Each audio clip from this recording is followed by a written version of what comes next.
All right, well, it's about 4 minutes past the hour, so I think we can make a start. So, good morning, afternoon, everyone, or wherever you are in the world, and welcome to the Palaeoverse Lecture Series. This lecture series is focused on software development and methodological approaches in paleontology, with the aim of promoting the use of new tools in the field and to give researchers a platform to showcase their work. With this series, we hope to kind of shake up the usual type of lecture by having a mixed format with time dedicated to the presentation, demonstration, and discussion of the software or method presented.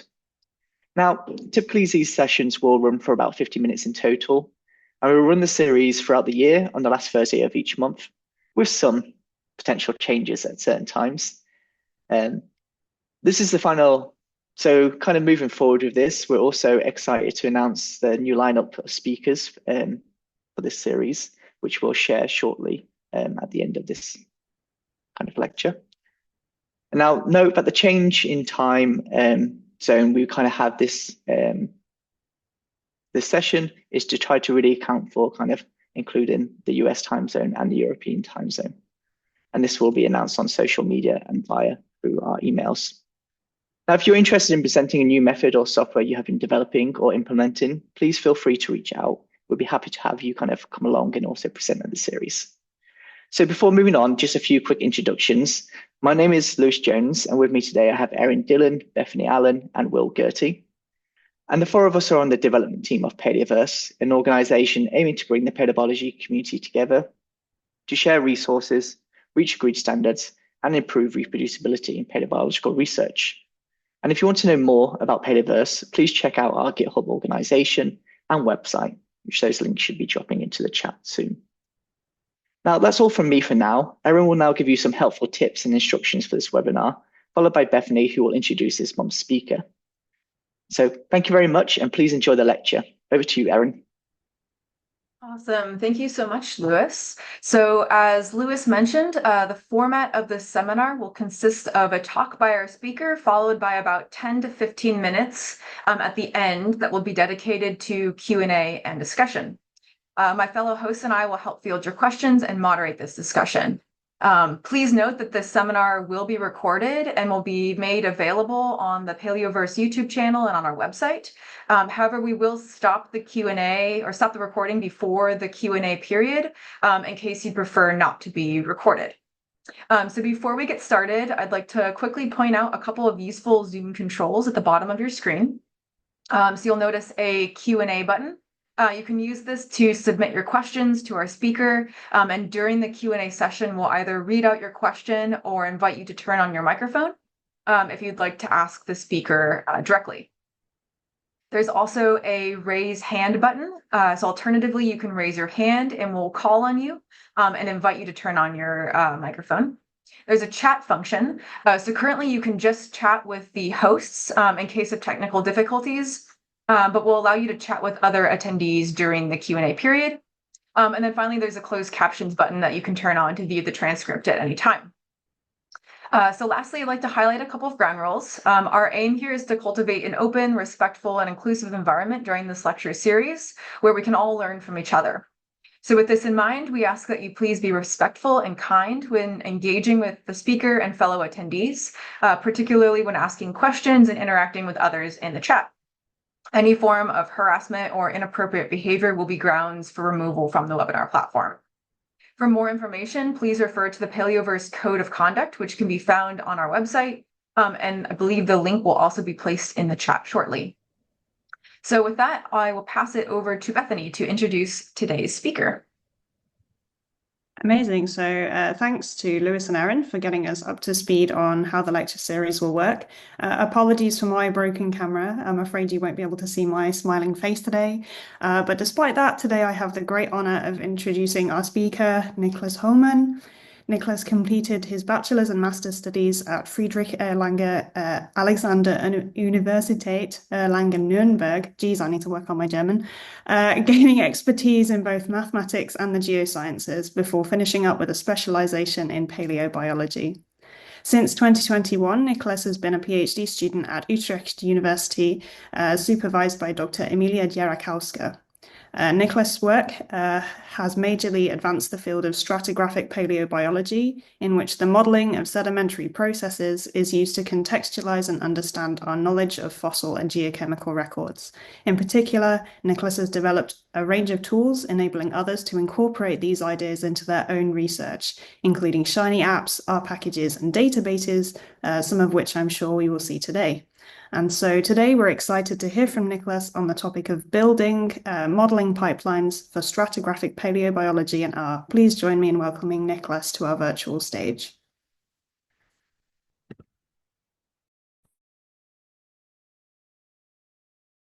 Oh, sorry, Nick, you're on mute.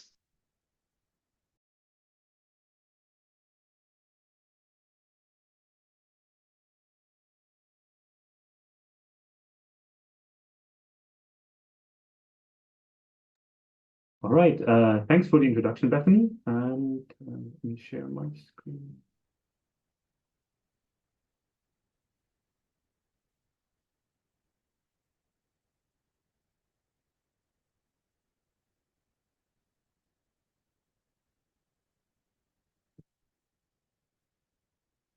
Sorry, no spoilers.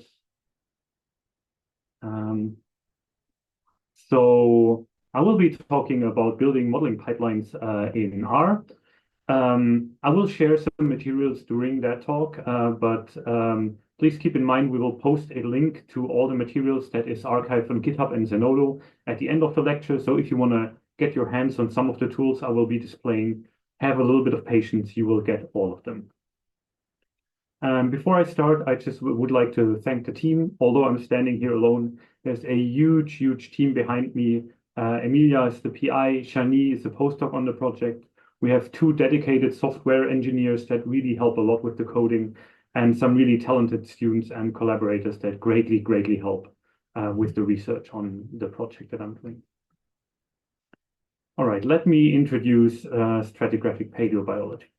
And the idea of stratigraphic paleobiology really on paper sounds extremely simple, and that is that the fossil record is actually a joint expression of stratigraphy, taphonomy, and biology, and that is a combination of ecology and evolution. And I mean, as trained paleontologists, I think nobody would debate that. But what is special about a stratigraphic paleobiology is that it really has an optimistic outlook on the imperfections of the fossil record. So when you talk a lot to neontologists and try to convey the utility of fossil data to them, oftentimes they will revert to arguments that the fossil record is extremely incomplete and it cannot be used for really useful inferences. But stratigraphic paleontology argues that with a modern understanding of geology and sedimentology, we can actually constrain these controls and biases on the fossil record and show that they're extremely systematic. So the fossil record is biased, but we can understand these biases and account for them. And just as a simple example, this is a birth-death process simulated. So you would just get different trees.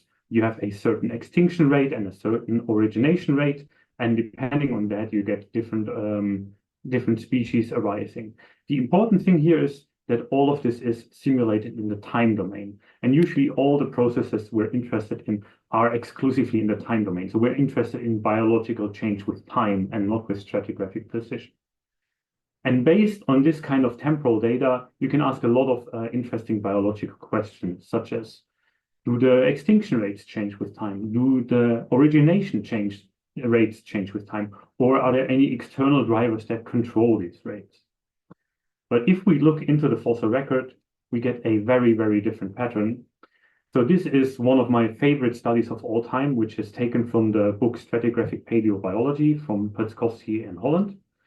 And this shows how systematic our estimates of extinction rates are biased in the stratigraphic record.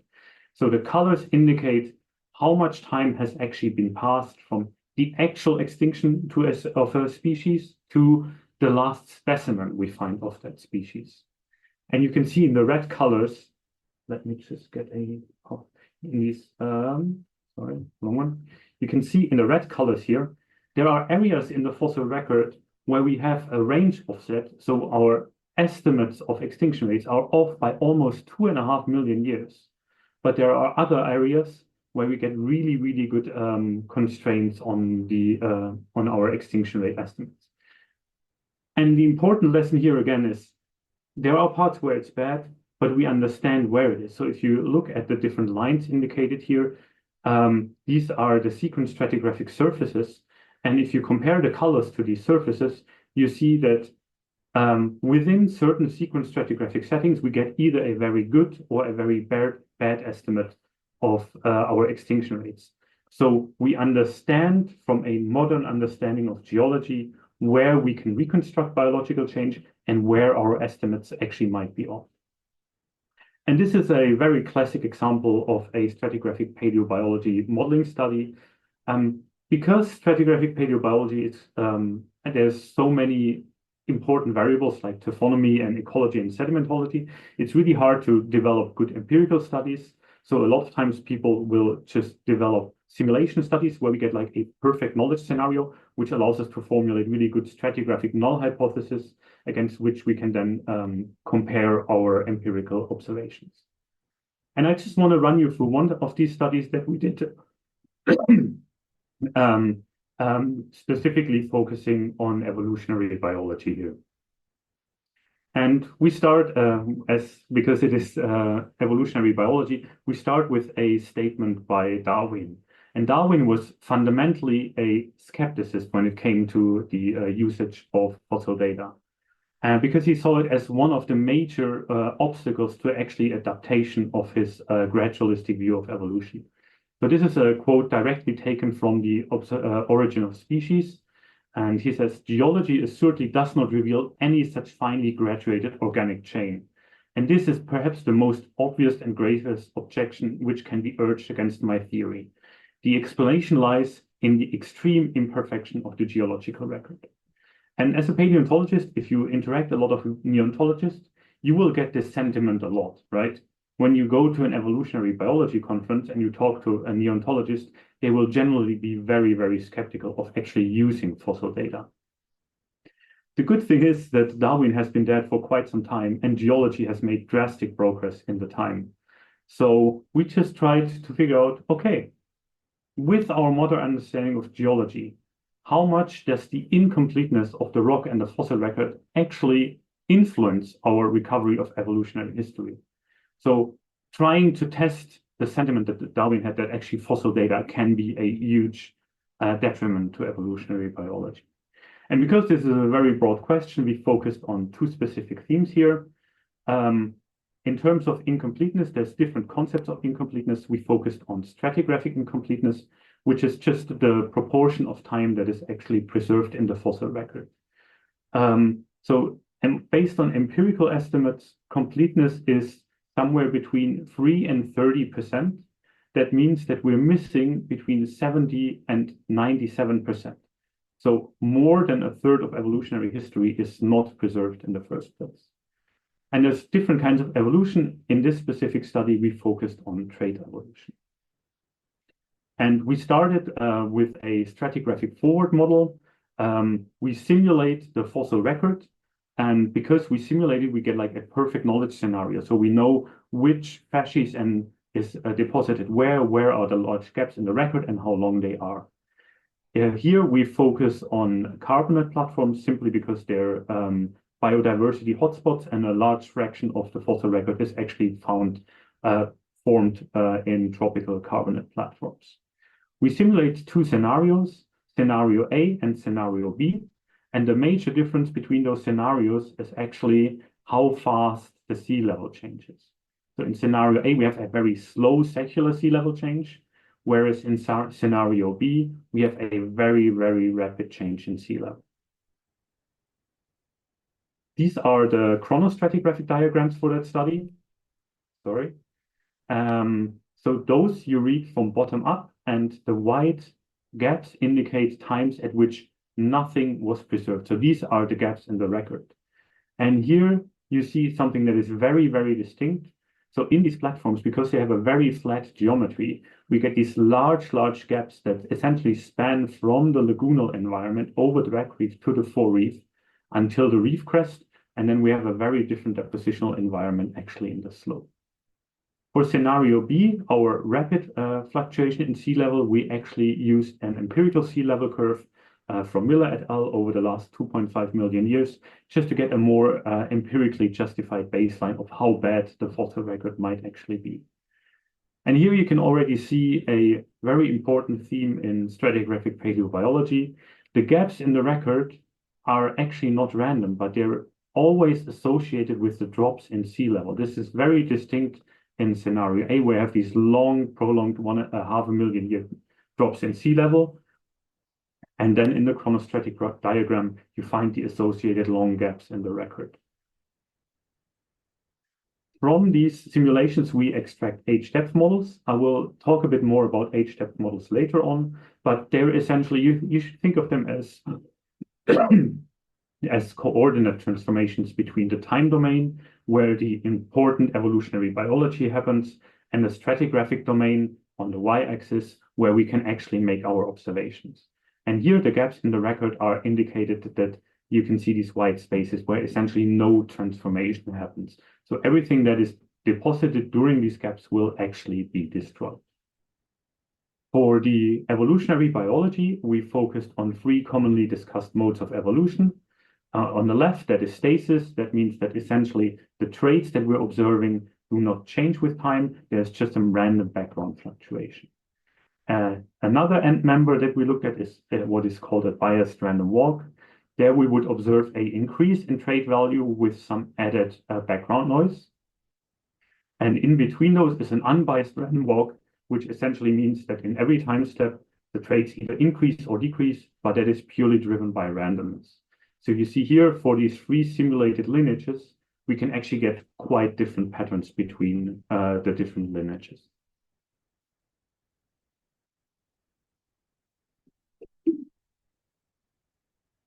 All right, so what did we find?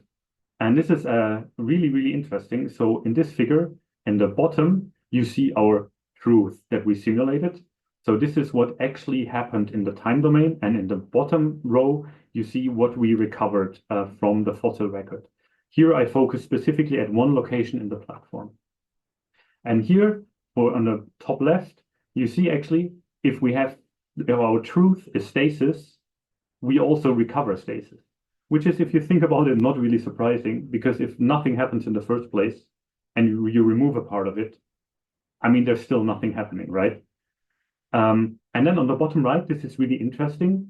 So if we have the biased random walk where we increase the trait value and we remove parts of it, that creates these rapid jumps that are essentially an artifact of not recognizing that there's a gap in the record. So everything that is associated with that jump will actually, is associated with the gap in the record, will result in a jump in the trait value. And in the middle, for the random walk, because it is purely random, it also means that it's purely random how much traits we change over the gap. So whether we see these rapid changes in the gap or not are actually purely a product of chance for a random walk model. The second pattern we found is there's a huge spatial heterogeneity. So this is the same evolutionary pattern recovered at different parts of the platform. And you can see onshore, on top of the platform, these large jumps in trait values that are again associated with these long gaps that are due to the drop in sea level. If we move a little bit further offshore, we actually move from the carbonate platform top more to the slope.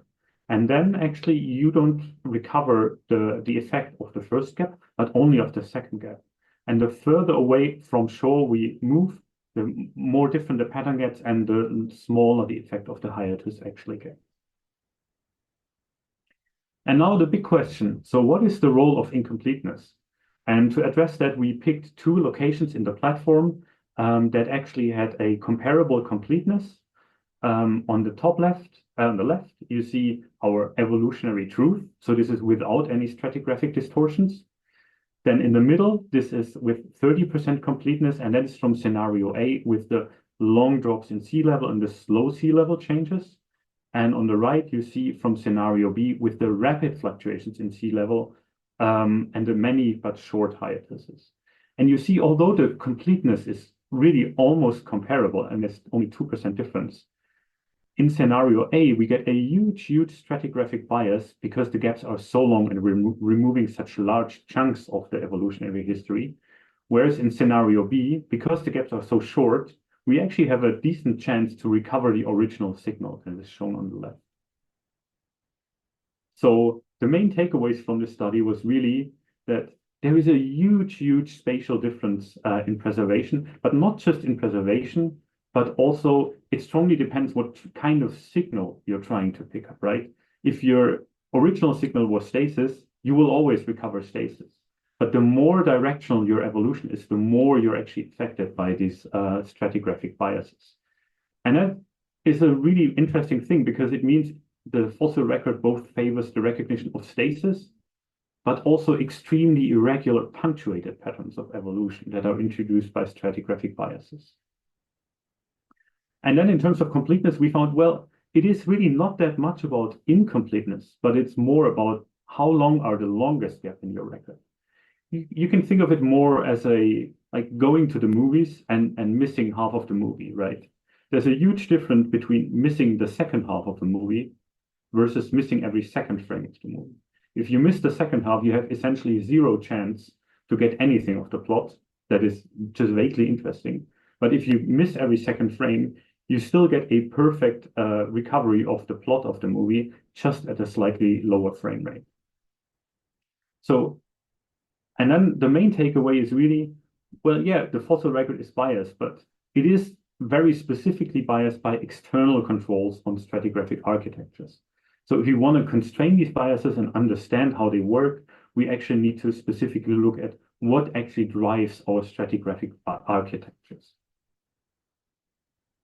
Okay, that is a lot of science. Now I'm going to go a little bit into the software that was kind of the backbone of this study. And we developed different types of software. We have Carbokitten, which is our sedimentological forward model, which is written in Julia, a really exciting new language.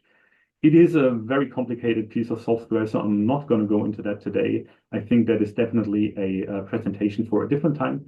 So I'm going to go into the two R packages that I developed to model this kind of stratigraphic paleobiology pipelines.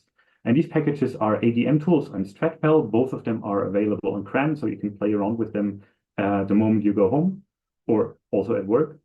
But we're not only developing software, we also provide a lot of derived materials. For example, we have web applications that can be used for teaching. We also offer workshops if you're interested.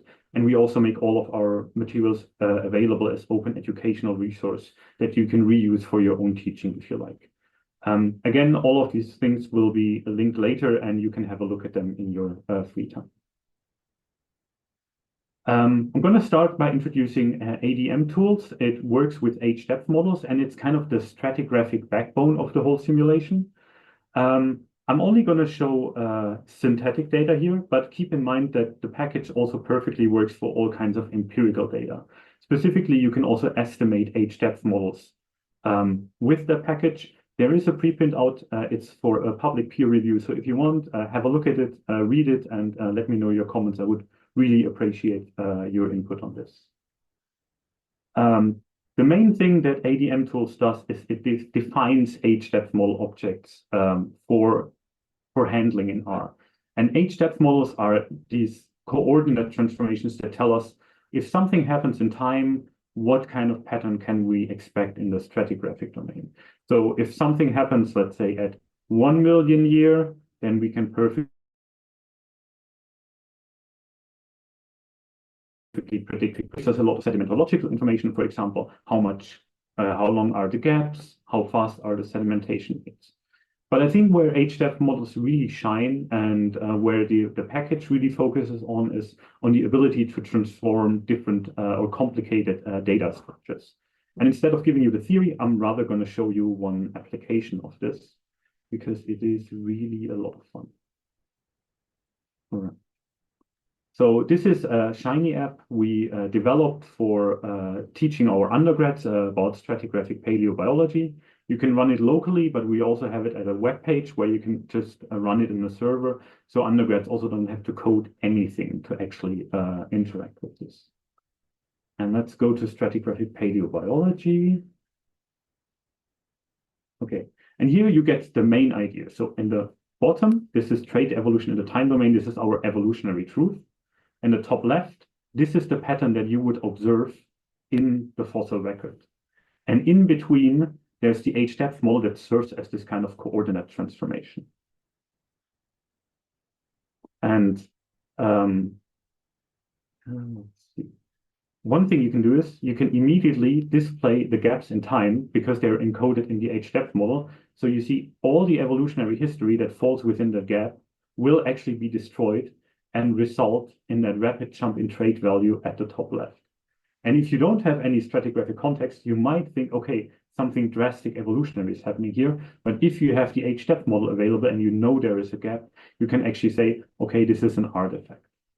And that transformation works really nice for time series, but you can also transform all other kinds of data. So for example, let me show the sea level. So that is the sea level curve that actually drives the carbonate model that underlies this age-depth model. And you see it's extremely, extremely symmetric, but the long gaps, again, coincide with the drops in sea level and create these and essentially remove all the evolutionary history in between. But if you look at what pattern you actually can recover from the stratigraphic record, you see that the nice symmetric change in sea level actually turns into a rapid sea level drop. And so these age-depth models really give you the opportunity to juggle your data and your data structures between the stratigraphic domain where you make your observations and the time domain where you simulate your data. And I want to show you one more example. It doesn't look very fancy because I just did it 2 days ago. So far, I looked at time series, but because it's just a coordinate transformation, you replace time with height and position. It works essentially also for phylogenetic trees. So you have a phylogenetic tree here at the bottom. It doesn't align perfectly.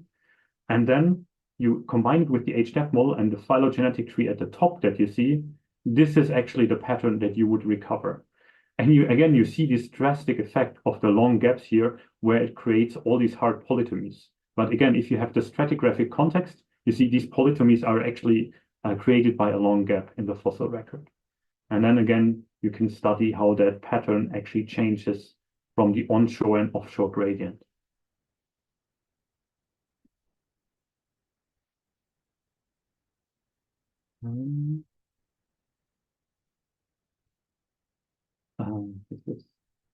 So the second package I worked on is called StratPal, and it essentially it does all the biological part of stratigraphic paleobiology. So it specifically models biological and evolutionary change and can also be used to include taphonomic effects. I put a lot of work into actually combining the package with the existing package web ecosystem that is available on CRAN. So currently it plays well with the PaleoTS package and ADM tools, but I'm also working on incorporating it with EvoTS, FossilSim for phylogenetic trees, and PaleoTS that also works with phylogenetics. So there is a conceptual framework behind this, and this is also why it's called building modeling pipelines. And that is the idea that you have some original data that is like the original evolutionary pattern. And then as this data ages and gets preserved in the fossil record, different filters are being applied to that data. So the first filter would be the environment. So if we look at a specific environment, can we actually find the organism that we're interested in? Then stratigraphy, what kind of, is there a gap? Or are these fossils actually preserved, or are they later destroyed by taphonomy? And then at the end, finally, we get the observation. In this graph, the colors correspond to different packages that can be incorporated. So the StratPal deals with all the taphonomy and the environmental modeling. ADM tools does all the stratigraphic biases. And orange, my color vision is not really good, actually can be both StratPal, but also some other packages that are already available on CRAN. So whatever you're interested, whatever biological change you're interested in modeling, I work on actually making that work nice with the StratPal packages. And there's very different sources of information coming into this pipeline. So in the top part, this is where the information from the forward models come in. So they provide different important evolutionary ecological gradients, such as water depth. They provide information on the exact shape of the HDEF model, but they also determine how the taphonomic conditions change with time. And in the bottom part, the biology, this is where we bring our model assumptions. For example, what do we actually want to model? Do we want to model like phylogenetics? Are we interested in trait evolution or examining extinction rates? That tells us in which environments do our taxa actually feel comfortable, or how does the preservation probability change with taphonomic conditions? And before so this is the overview over the packages. And before I move on to the software demonstration, I just want to spend a few words on scientific software and open science, because I read the mission statement by the Palaeoverse and I was absolutely in love. To bring together the paleobiology community together to share resources, reach agreed standards, and improve reproducibility. And yeah, I love it. And I think the fact that we're all here listening to this is already a good indicator that we're on the right track. But there's a few lessons I learned building these packages, and I would like to share them, but I would also like to hear your opinion on your experiences with that in the Q&A session later, because a lot of things I think are important and also changing very rapidly at the moment. The first thing is a distinction between what I would call open source and source available code. And this is a bit of a niche distinction, but open source is essentially code that is openly available and you can actively contribute to. But if you look into a lot of the R package landscape, you can view the source code, but there's no official way to actually contribute it. So if I want to improve a package, all my intentions are there, but there's no official way. So if you are a package maintainer, please provide contributing guidelines. And I would only consider a software project really open source if there are actually contribution guidelines in place. The second thing is about the reaching agreed standards. I think there's already a lot of good standards out there, but actually trying to find them is super, super hard. So if you develop software and you want your software to be reused, please provide developer documentation so your internals are actually understandable and comprehensible and can also be used by other packages. Currently, I feel like the package development is very solipsistic, so people just care what happens within their packages, but there's really not a good practice to actually interact with other packages. And I think scientific software is really fundamental to science in this modern day and age. And I think some packages are extremely fundamental, and maybe we should think about having them actually being maintained by the community, just as a provocative thought here. All of that is putting a lot of pressure on the actual software maintainers, but not everybody maintains software. So I would like to actually spend a little bit of time to talk about what we can do to actually recognize and reward all the effort that goes into developing scientific software. And I think the main point is here that scientific software is a research output and should be rewarded as such. And if you are an author, please cite scientific software and the documentation wherever you can. It helps out a lot, and it really shows the community that this is appreciated. But also, if you're a reviewer and editor, you should request all the code and also request that people cite all the software that they use, just to make this a good practice and make sure that people actually get rewarded for their efforts. A bit more abstract, if you are in a position where you assess the quality of someone's research, please consider also incorporating the quality of their software or their code. Because software development takes so much time, it takes away from actually doing other research.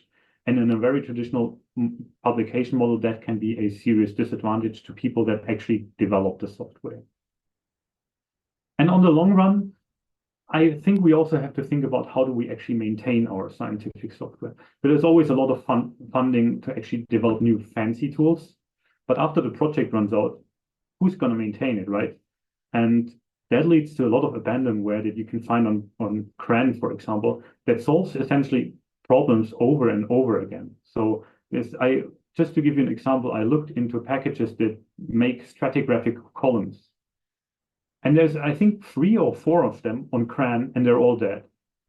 And I think this is just a huge waste of money and resources. And I think as a community, we should do better in providing recognition and rewards for software development.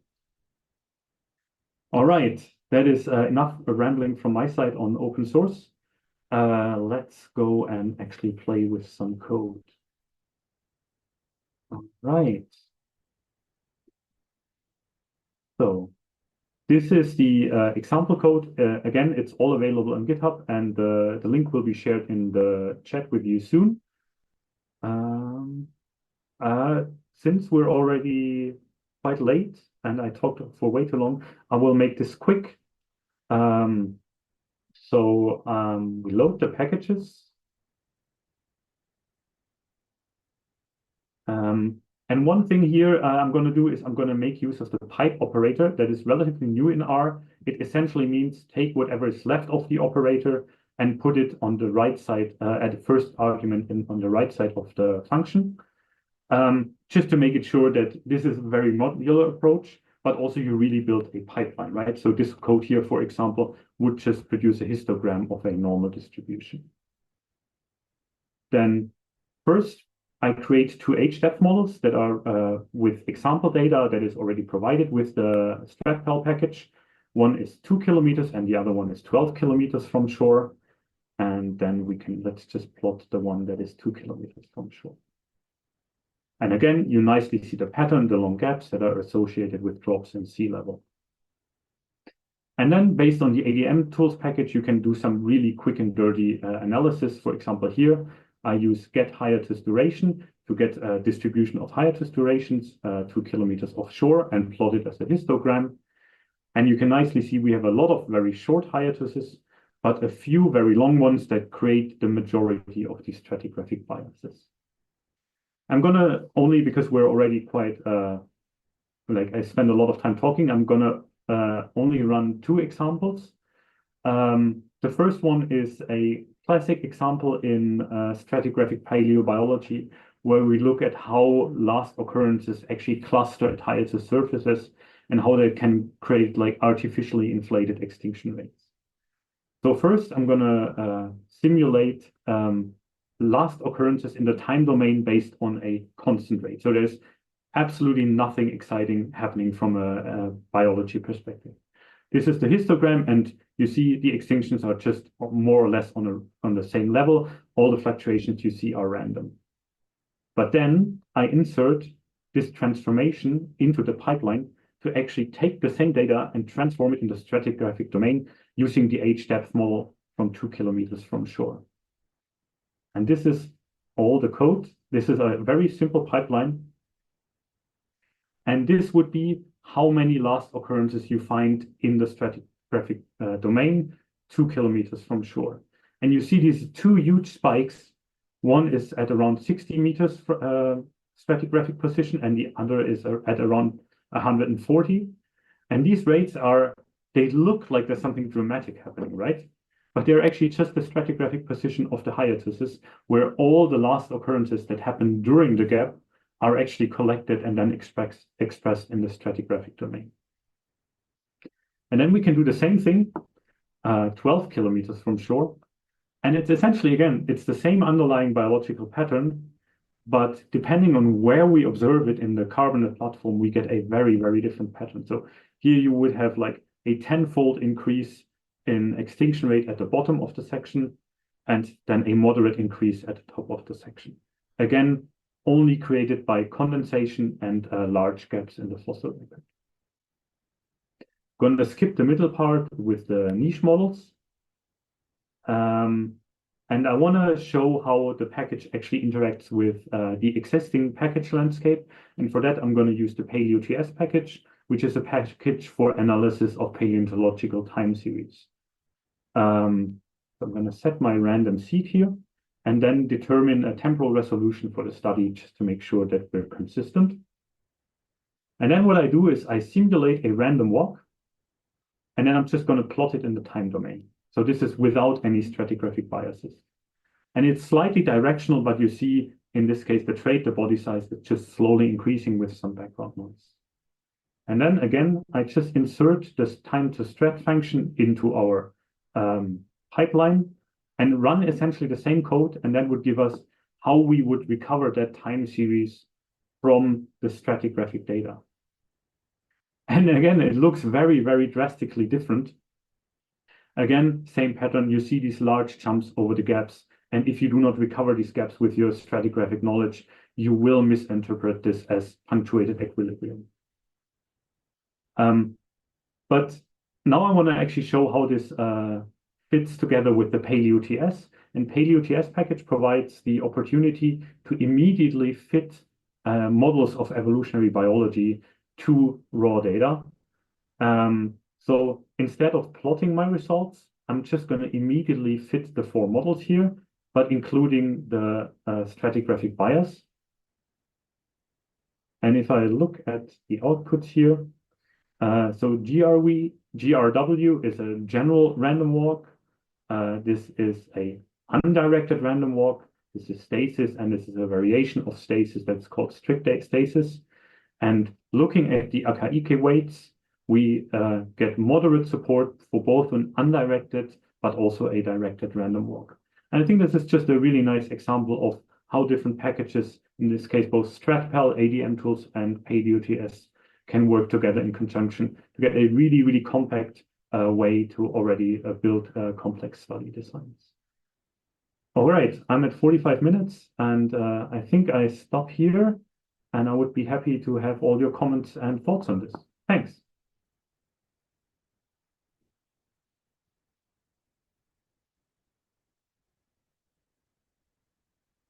Thanks, Niklas. That was great. I think we're going to hand over to Will now, who will lead the Q&A